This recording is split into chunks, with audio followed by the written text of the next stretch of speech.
I'm a PhD student at Stanford, advised by Professor Fei Li, and today I'll be discussing the topic of generalization through task representations with foundation models. So as a field, it has really been one of the North Star to build kind of the robot that operate in the open world. I think this video from the Stanford Personal Robotics program almost 20 years ago really exemplifies the pursuit, right? Where the robot enters a household environment, just tidies up the space, except all was great, except it was teleoperated. So what is really the desiderata, right? So it is actually really obvious, I think, from a high level, because we would like a robotic system that takes in instruction and raw sensory observations and outputs the next action. So importantly, this system should generalize across any environments and across any tasks. By environments, I mean the variations in scene and robot configurations, as well as new objects. By tasks, I mean the variations in goals, motion, and skills. So in fact, we have made tremendous progress in the past few years as a field. So diffusion policies with its wide adoption can effectively model the kind of the action distributions, multimodal action distributions, as well as the emergence of vision language action models. These are the models that are, the policies that are kind of fine-tuned from the VLMs to leverage this rich semantic knowledge. And the recent release, I think, from the from physical intelligence, the Pi 0.5, is really perhaps one of the kind of the culminations of these efforts, where they show a single model can achieve this truly remarkable generalization in unseen kind of household environments. However, there's a quote from the paper. It's clear that this quote is like its goal is not to accomplish new skills, but to generalize to new settings. So it's clear that kind of this generalization across tasks still remains kind of the unsolved problems or something that's out of the scope. While we can be optimistic that scaling data will eventually get us there, in my opinion, if we want to tackle this from a more scientific perspective, as well as from a more practical perspective, if you want to care about what data to collect and how to collect them, we need to have a deeper understanding of the fundamental question for this task level generalization, which is what is a task and how to represent it. So this seems like a trivial question for some of the domains, for example, like the Roomba robot and also the self-driving car, where you either have to cover as much area as possible or just going from point A to point B. But for like a robot butlers in our home that we desire, when it comes to manipulation, it's really not a trivial question. For example, if you look back at this video from the beginning, what is really the task and how do we communicate to the robot, right? So first of all, maybe you think maybe it's a very sensible choice, of course, I think, to decompose it to multiple subtasks like place container, organizing pillows, sorting books, packing toys, etc. But there are so much nuances even for this, like each single task, right?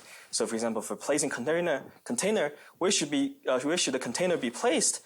Is there enough space to place this? And then for organizing pillows, how do we know how we're supposed to arrange them? Because there are 4 pillows here, maybe we decide that we want to put 2 by 2 on each side, but what if it's a different number of pillows? What if it's 5 pillows? What if it's 6? What if there's also a blanket? And for sorting books, right, the robot is kind of stacking them like by aligning their edges like this. But why does it have to do it this way? Maybe because there's not a bookshelf nearby. Because if there's a bookshelf, then we don't even care on to stack them in the first place. We just stow them one by one onto the shelf. And for packing toys, like you realize that this is the last stage of the full task, but the container that the robot placed there in the first place was actually only used in this last stage. So all of these subtasks are kind of interdependent. So they're not just like a simple one after one subtask. They have rich geometric and also all sorts of rich dependencies, because you need to care about how we should kind of place the container such that the robot is kinematically feasible for the robot to kind of approach the container and also grasp all the Lego blocks and put them in the container. So today I will be introducing some of our explorations in the past few years into this question of what is a task and how to represent it. Basically the question of task representation. And for each work, I'll be introducing one specific instantiation of this. But I want to know that like all of this is now like a they're now kind of proposed to be kind of the final answer. They're more like something that can help us as a field to gain collective knowledge and better understanding towards this really difficult questions. So first of all, I'll be talking about the natural language as kind of the representation. So of course, we all know the rise of large language models in the past few years. And this was back in 2021 in summer. And then we were kind of thinking about, this is like a year before ChatGPT was released. And in this work, we were kind of, it was among the first to ask the question, can we represent tasks in the space of natural language by using kind of large language model for planning? So this seems kind of trivial today, but it wasn't really clear back then. So we investigate this, in this environment called virtual home. It's a simulated household environment. So basically the goal is that you're given a set of admissible skills, and we want to control an embodied agent to kind of complete some meaningful tasks.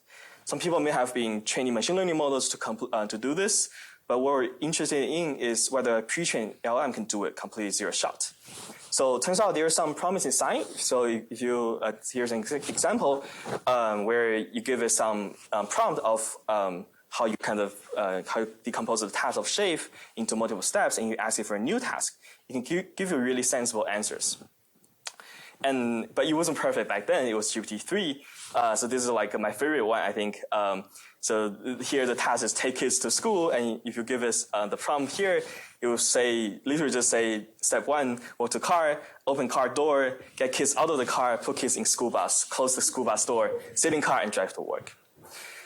And then later, so this is like in this simulation environment, later the folks at Google also built upon this work to introduce SeiCan, where they introduced the concept of if you have a value function for each skill, then you can combine this knowledge from the large language model and the value function for each skill to do this multi-task, like multi-step kind of task planning. So later in collaboration with them, we together also introduced a series of work that build upon similar ideas to use LLMs to interpret and represent robotic tasks, like intermodal, cordless policies, POM-B, and grounded decoding.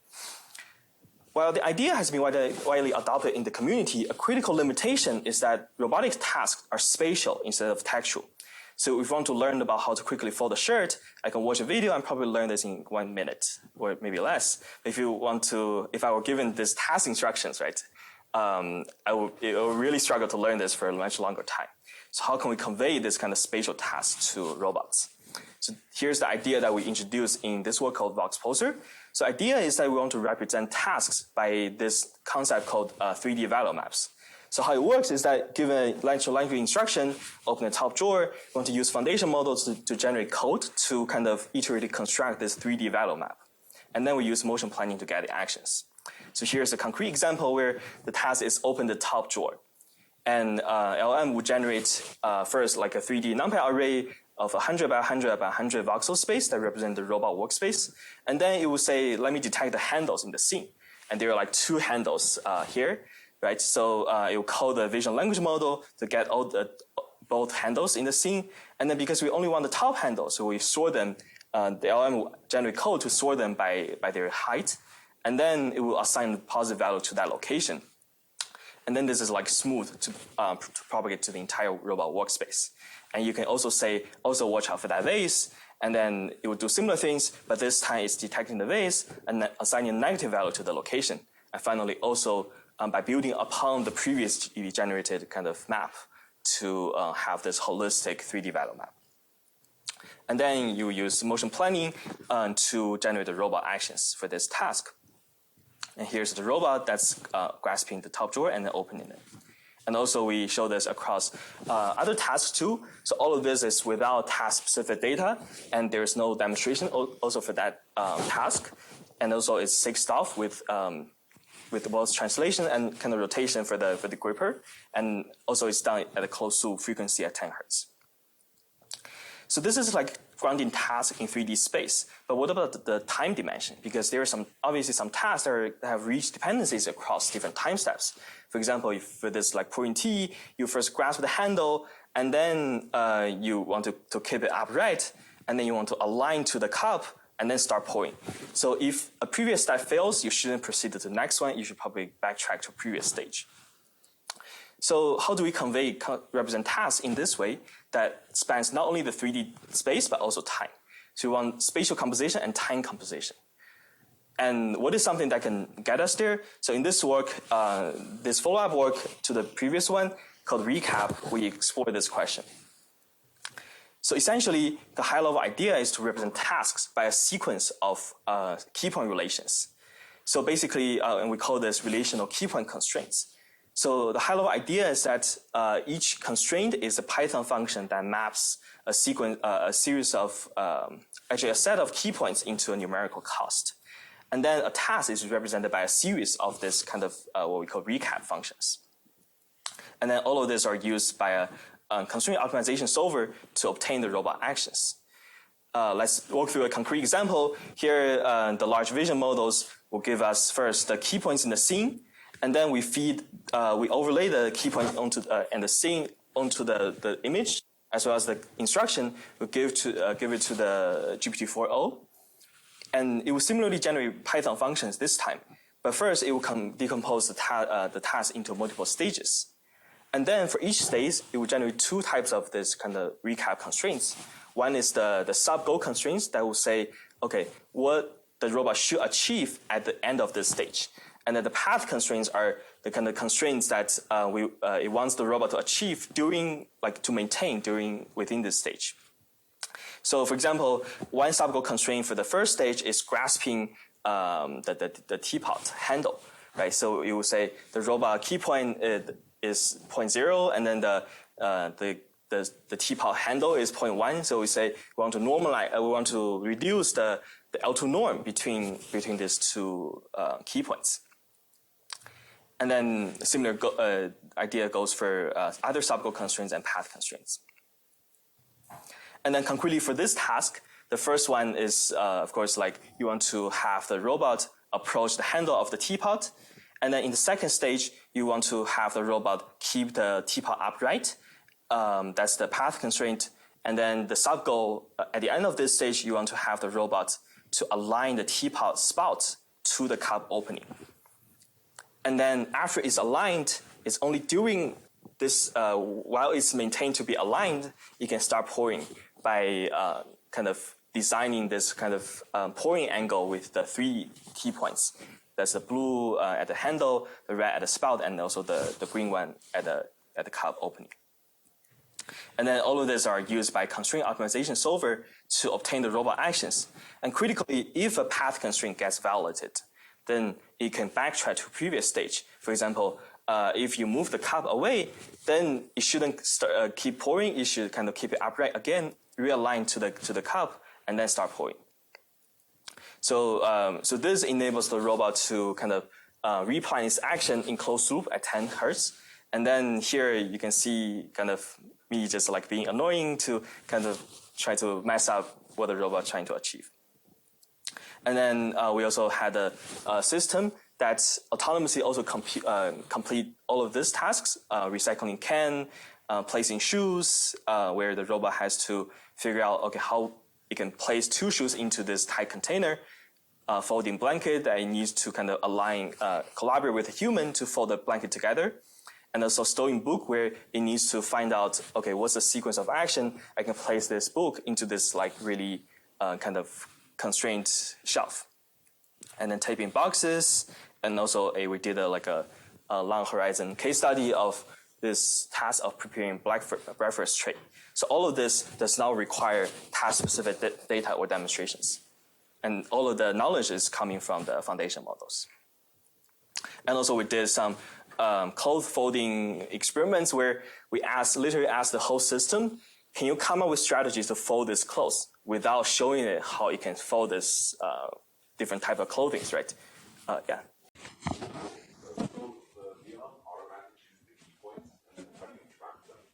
Yeah, the tracking is done by a separate tracking module. So we in this way we literally use Dino V2. We compute its features per pixel and then project it back to 3D and then use cosine similarity to track them. You find that reliable? it's not reliable if it's occluded. So it needs to choose. You need to choose kind of where the camera is to be placed. The reason we use that actually is because we run the system on this 2 GPU machine, and then we need to run other modules. So it turns out that this is the most lightweight module we can run. If we have a more powerful one, I think some of the point tracker will be more reliable under occlusions. Yeah, but basically the idea here is whether the VLM and also all this foundation model, they can come up with the code folding strategies like humans, right? Because we obviously will have different preferences, and maybe like each individual will have different preferences on how this code should be folded. So here I've been talking about like the natural language, basically the evolution from the natural language task representation to 3D value maps, then to key point relations. So there's an evolution from text to 3D space and time. What about so later after this, we also did some extension works that investigate the task representation for each pixel at the pixel level, and also investigate the condition where if you have demonstrations, is there like a task representation we can leverage to allow the robot to generalize across tasks? So this is like really recent work. Actually, I literally just presented this earlier this week at ICRA. So here the idea is we want to represent tasks by affordance. So imagine walking into this room, you will immediately identify all sorts of action possibilities, right, afforded by the environment. For example, if you want to sit, the seat of the chair should exhibit high possibility. If you want to listen to music, the headphone ear cups should be highlighted. If you want to hold the bottles, the body should be highlighted. If you want to open them, then like the lids should be highlighted. If you want to instead, I think same goes for like watering plant and throwing trash. So the high level like method for this, we want to have like a model that can do this autonomously in the wild. So the idea is that we only collect, we want to design a pipeline that collect data autonomously. And the idea is that given any 3D object model, we first want to do multi-view rendering. And then for each render image, we compute Dino V2 features, which are fused into this like 3D feature field on the object point cloud. This is all in simulation. Then we perform clustering to generate kind of the semantic regions for each for the object.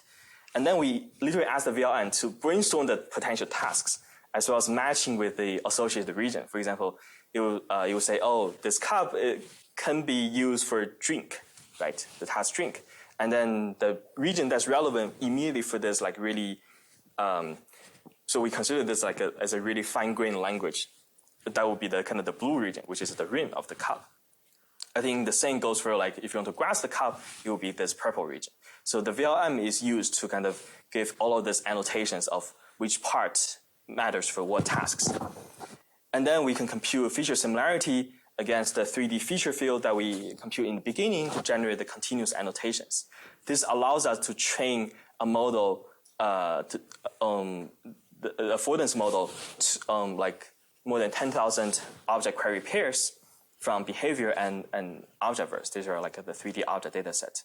And then using this, I don't have time to get into some details of the architecture, but essentially if you want to have this data to generalize to real-world scenes, you can build on top of the Dino V2 architecture, and this will enable us to have a model after it's trained, a single model to generalize in the wild that's task conditioned, and also, of course, in the wild, and also fine-grained, for example, identifying the color region for deformable objects, and so as where to grasp for if you want to open like an unseen drawer, and also hang clothes, right? Identifying where on the hanger you should pay attention to, and also where you should pay attention to for drink.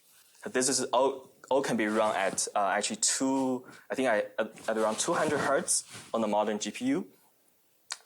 And although this is like just a visual representation, but if you train an imitation learning policy with this representation, it not only can generalize to unseen poses, unseen instances of object, unseen categories, and also my favorite one is unseen task instructions, where somehow the video kind of froze a little bit.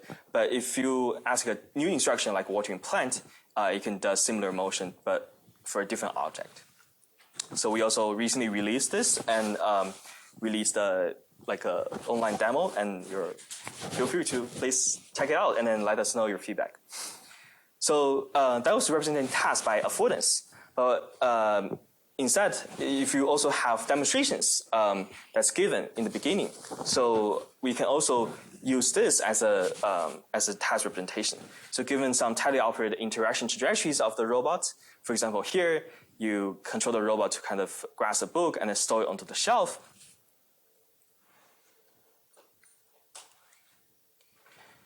Then you can use foundation models to kind of really decompose this at both space and time dimension to basically construct a more fine-grained and composable kind of demonstration data. For example, for the same demonstration, it can be decomposed into grasping green book, adjusting the pink book, placing the green book on the shelf. And this is along the time dimension. On the space dimension, you can segment out the relevant objects. So the rest of the scene shouldn't really matter to, except for the relevant objects. So by training imitation learning policies on this data, and also have a long horizon planning framework, we can generalize to tasks that have different heights of the book and different geometric constraints, and even longer than the task horizon that's seen in the training data set. So that will be kind of close to the end of my talk, but I want to conclude it with with some closing notes that we have a high-level view of how this contributes to this task level generalization. So recently, of course, there's huge efforts into scaling robotic data collections. While we have made great strides in many of the aspects of the problem, but we still seem pretty far from having really the robot butlers in our home. So I really love, so what's missing, right? So I really love this plot from Andy. So the idea here is that we want to leverage internet scale data as something that's going from the top-down direction to approach kind of the robot intelligence that can provide the common sense. But here I want to offer a alternative or a more specific instantiation of the idea, specifically tailored for the task level generalization we care about. So due to the rapid development of existing foundation models, such as LLMs or VLM, we have seen emergence of a unified, all-powerful kind of symbolic intelligence. So this is kind of the intelligence that understands all of the nuances at the semantics level of what humans mean by a task and what humans need for a task. So intuitively, for those of you that are familiar with training RL agents in simulation and also the MDP formulation, this is more like a reward function that conveys the task to the robot.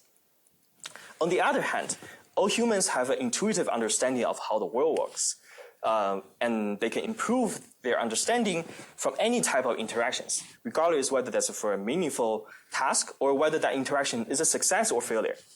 In other words, we need to have a task-agnostic world model, and the world model should be spatial instead of textual. And by having this task-specific knowledge offered by existing foundation models to meet with this task-agnostic world model in a shared representation of this 3D physical world, I hope one day we can have robot butlers that operate autonomously in our homes that generalize across tasks and environments with purpose and generality. With that, I would thank all of my advisors and collaborators. Without them, all of this would not be possible. And thank you again for your attention and your time.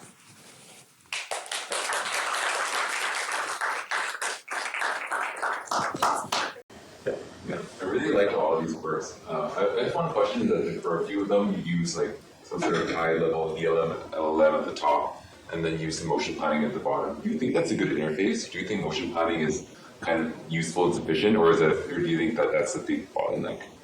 Well, I actually think, so I would like to think all of this as something that's coming out of a model. Basically, I would think that there are two possible ways to get actions. One is by prediction, where you have a data set and you kind of use data set to kind of compile that into policy and then to predict action. And the other type of way is using planning or optimization, right? Where you have some model of the environment and you have an objective. And then this is a way that kind of you can have actions coming out of the void. But the void is not like just void. There has to be some models.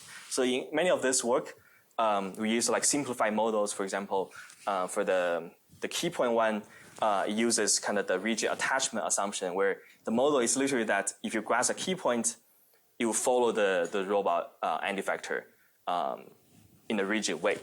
But if we have a general purpose model, a world model of the environment, then we can kind of imagine kind of what the actions will be to accomplish some tasks. So I think it's more than, I guess you can characterize all of them as motion planning too, but over there it's driven really by a powerful world model. Yeah. I mean, it doesn't have to be planning too, because if you think of it as like an environment, then you can run, if RL can run fast enough, you're literally doing reinforcement learning within that model to kind of imagine and do a trial and error of what kind of actions would accomplish the task we care about. Yeah, planning is more like an online way that kind of start from scratch, which is not very efficient, but something that is easy to start with, yeah.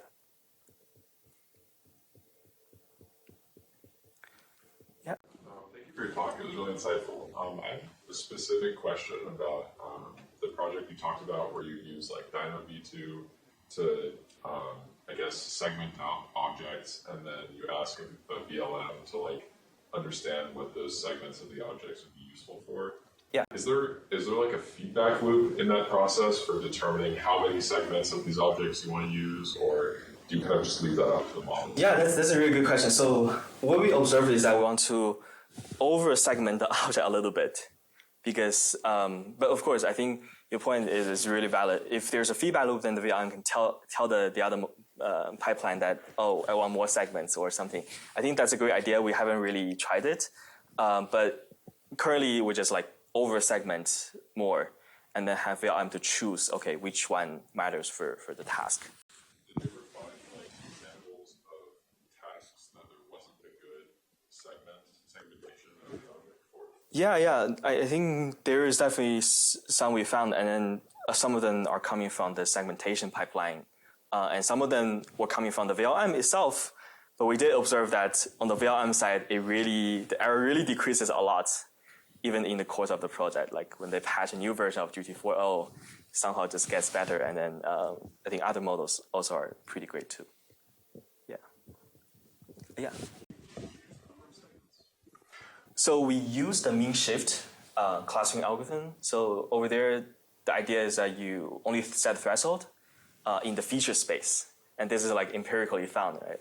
And then it would just try to segment based on that threshold by how many clusters you want. Yeah.